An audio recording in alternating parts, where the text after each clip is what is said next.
I know you were critical of the government initially in the day, saying the whole plane had to quarantine. Now it's a few rows. You still feel for those concerned. Is there more they can do in terms of just simply saying, okay, maybe 5 days, 7 days, 3 days, and they can take PCR testing? Surely there's got to be more than just locking people away for 14 days over Christmas. Well, Kieran, this has been a debacle from the minute that the plane touched down.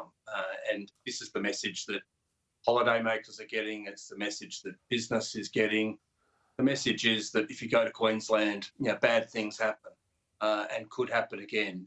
There's no certainty that they've provided. And now, they started by saying we're going to lock down a whole plane for 14 days, bad luck. Then it became a few rows for 14 days.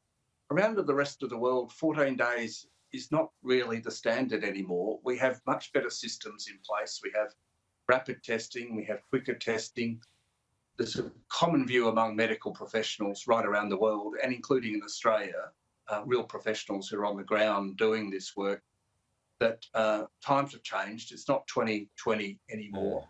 We don't need lockdowns. We don't need border closures. We don't need curfews. We don't need to wreck our economy to deal with this. So this was a trigger-happy, over-the-top reaction from the Queensland Government, which has sort of undermined and completely ruined all that they were trying to do by reopening their borders. I mean, it's a bit of a fallacy to say their borders are open when they put people through this. Well, if you're wavering on whether to book a flight, obviously you won't. If you're wavering on a holiday, obviously you'll err on the side of caution, go somewhere locally where you wouldn't be putting up with that lottery. It's basically a lottery at the moment. Well, you describe it as a lottery, and I think that's the best way of describing it, Kieran. I mean, you just would have to take your chances.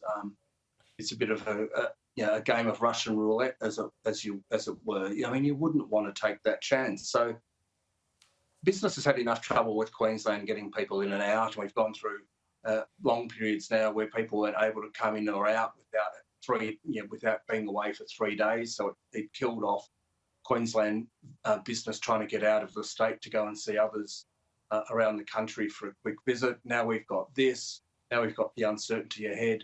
This is just a huge handbrake on what is a fairly constrained and restrained, but is occurring economic recovery. And this message is one to business and to the community, that you will just get locked down or locked away again at the drop of a hat. Take your chances if you want. Who's going to operate in that environment?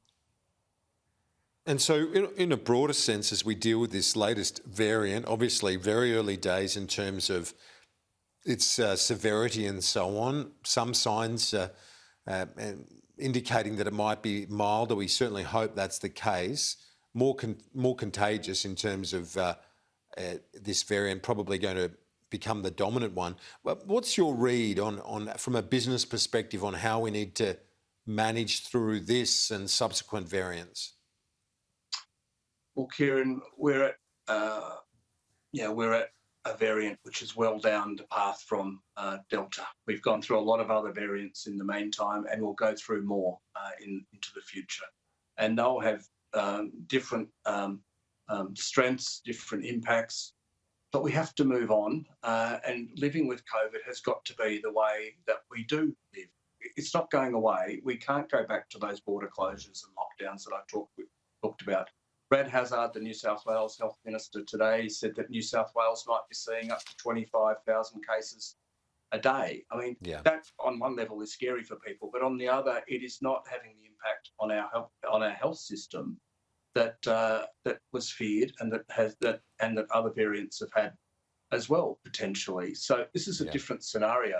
And if we go back, it's just going to make the next recovery even harder. As I said, this recovery is not the shot out of the gun recovery that we had last year as we came out of the first national lockdown. It's got a whole different feel to it.